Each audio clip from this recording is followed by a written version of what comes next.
Right, folks, Luke here. Just want to clarify something from last week. Andy is a great Jagras. Jay and Jas are normal Jagras. Russ is a cheeky little Kulu Ya Ku trying to sneak in there and steal some eggs. And I'm a fucking Rathalos, mate.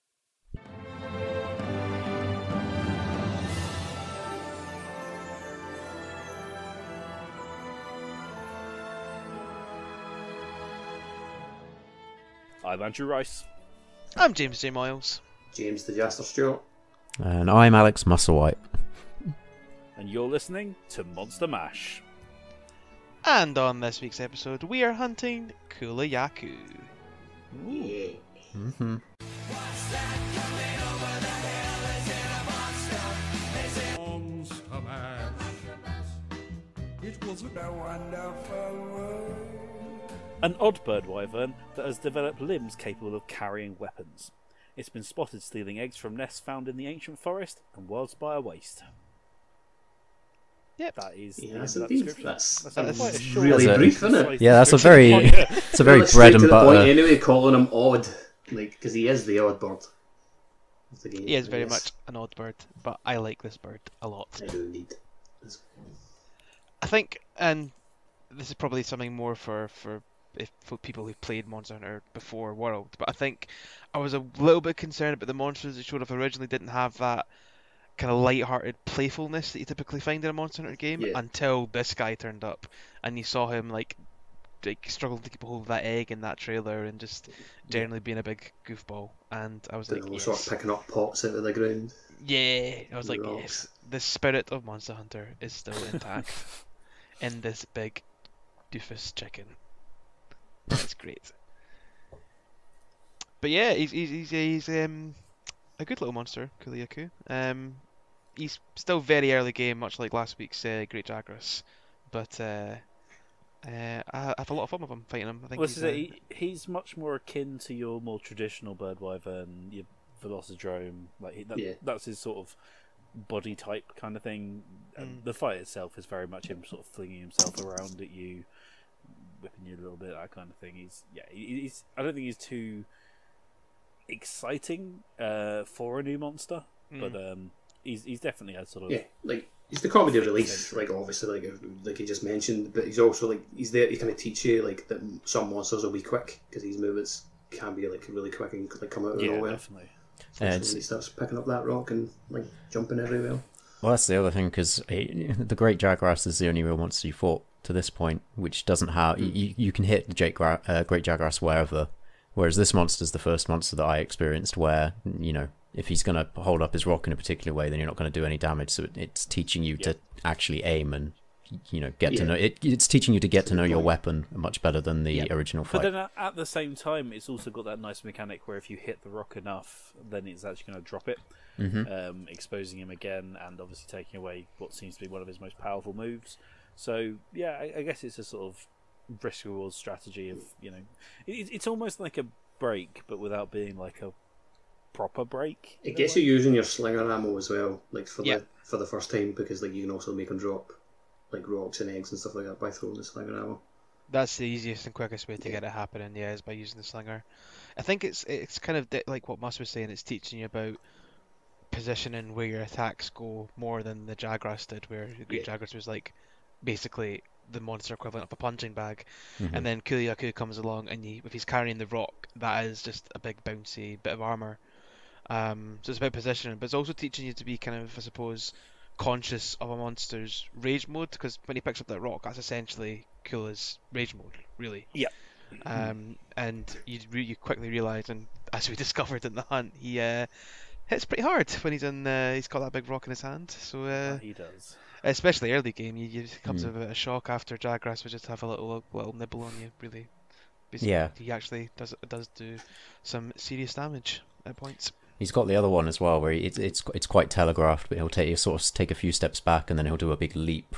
And if that move catches you and you don't have any decent armor, then it's going to take a huge chunk of your health out. So and that really, I think, lends itself to the argument of this is another monster that, like you were saying earlier, Jay, is teaching you about positioning, because you're sort of you're getting to learn how to telegraph what he's going to do, and where you need to be as a result of, and obviously that puts you in good stead for fighting a lot of monsters later on. So Absolutely. Well, it's essential. It's yeah. essential later on. So it's not like, it's like, Andy was saying earlier, it's not a particularly flashy monster, but it teaches you a lot while also having quite a nice, fun personality as a monster design. So good monster. That he is. I think that big jumping attack you're referring to is what reminds me the most of like the Velocidrome from the older games, because that is essentially the Velocidrome's only real big attack is that big jump. And Kula's pretty much got that move near enough to a T. But I think comparing him any more to the Velocidrome's doing a bit of a disservice, because he definitely feels a lot more interesting, a lot more fun than the Velocidrome. Am I right in saying that like the Great Jagras, if you're running about, he won't actually aggro on you if you don't attack him? Yeah, he doesn't aggro. Like Kulu's the same as well. He actually doesn't aggro until you start attacking. Yeah, that's a neat point. I really like that about these kind of early monsters, and it makes you, and we've said in the hunt as well, it makes you feel really bad about actually hunting them. He's just going about his business, trying to collect some eggs, some rocks to kind of build his like a little house or something. Yeah. I do enjoy probably your weapon and start like smashing him in the face. I do enjoy in like later hunts where you may be fighting like a big proper monster and you'll just see Kula like darting past with a wee egg, like ha ha, got your egg, come away. I've also seen moments as well where he's kicking about with his rock, and like he gets angry at the other monsters and tries to like attack them as well with his rock. But 9 times out of 10 he'll get wrecked. I think that's one of the nice things about the early monsters in this game. Obviously, with the Great Jagras, you are likely to see him eat some of the herbivores, and so you get that kind of living world kind of aspect of it, like we talked about last episode.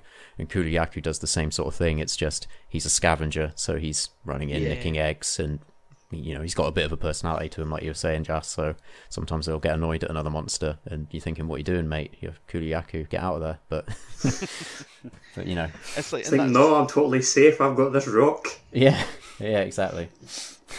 He doesn't have any turf wars with anybody, does he? Makes him like 10 feet taller when he's got that rock. He's carrying that about. I don't know of any turf wars that he has anyway. No, I can't remember. I don't think he has any. No, doesn't have any. He's a bit of a scaredy chicken, isn't he? Just runs off at the first sign of trouble, really. Scaredy chicken, Kulu Ya Ku. I mean, I could have just called him his, chicken, but I thought scaredy chicken would have worked better. Scaredy chicken. Oh my god.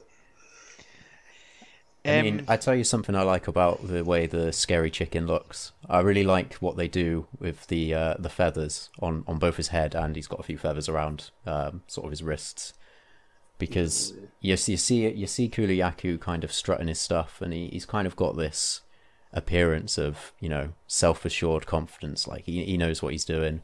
He's got the equivalent of his hair all gelled up. He's ready for an interview. He's ready to tackle the world. And once you hit him enough times, to interviews, that's quite ready for interviews. Well, it's more like not the mohawk. I mean, he's only got 3 feathers to work with, I suppose, is the problem. But it's more of I was thinking of it more being the monster equivalent of just someone who's quiffed their hair up a little bit in the kind of thing. And then once you wail on his head enough, those feathers just droop, and he looks very shabby and sad and like, please leave me alone. that's something that I felt. I felt like comparing the fight with Kulu Ya Ku to go for an interview, like all set up. Yeah, exactly. Old fan art things that you got from like previous Monster Hunter games. I'd love to see him a drawing of that, just him all in a suit. That'd be amazing. Fans, please get on that and Andy 949 pictures of Kulu Ya Ku in a suit. Kulu Ya Ku in a suit after a hard day at the office where everything's just gone wrong. All of his systems have crashed, and that's when he's in IT, is he?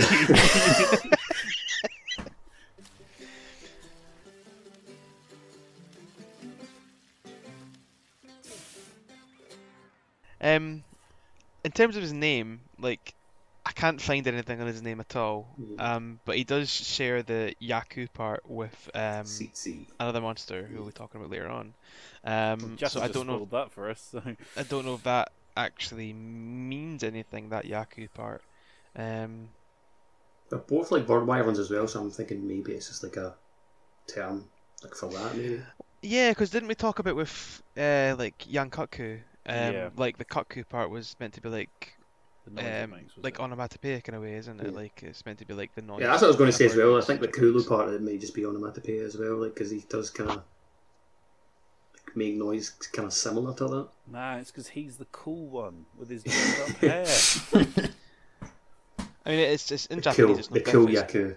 Kulu Ya It's Ku. no different in Japanese. It literally is just romanized. It's kururiku in Japanese. So it could be onomatopoeia, like a bird's kind of cooing noise. I don't know. Yeah, But, I think it is. who knows? It did make me think though of I don't know if you remember this game, the PlayStation 1 puzzler Kula World, where they play the beach ball and collect fruit. But I might be the only one that actually remembers that game. Wasn't there one called Kulu Crush as well, or something like that? Could be. On an interesting note, in terms of like its armor set, we never really talked about the Great Jaguar set because it's not particularly interesting. But I think the It's good design like early on, isn't it? Like parts of it, or at least, because it gives it like attack boost. But it's the good. full set is Yeah. And it also gives you pro transport, which is great for your egg quest and just makes sense for the armor to have that. But its design wise looks really cool as well. It's kind of like a almost like an Arabian Nights kind of design. Like your cat's got like a little turban, like it's all got feathers. The female hunter's kind of got like a face mask. And it's very much kind of like a deserty design, which is odd because I wouldn't really associate a cat kind of sort of design with I think Kula. of it in the Wildspire Wastes, but Yeah. like because that's the thing. I think of its habitat as Wildspire. I know that it can be elsewhere, but It feels that's like always I think his how main I think habitat of is it. the wild spires. Yeah. Because he collects herbivore eggs, and there's more herbivores in the wild spire than there is in the forest. That's where the Aptonoff nest is, isn't it? Yeah. Yeah, fair enough. But yeah, cool armor, cool design.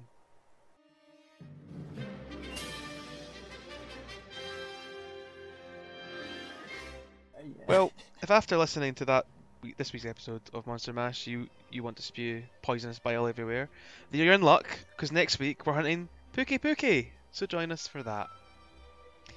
So, Andy, where can they find us? So we are on Twitter at Monster Mash Pod, on Facebook at Monster Mash.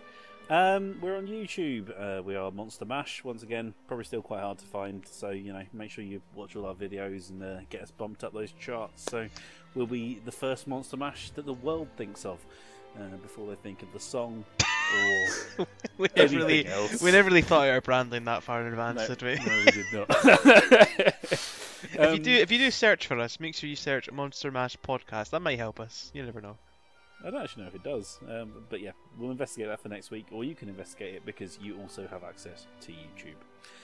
If you're listening to this at this stage, I think all the videos should be up on the channel. I'm not making promises, but they should be there.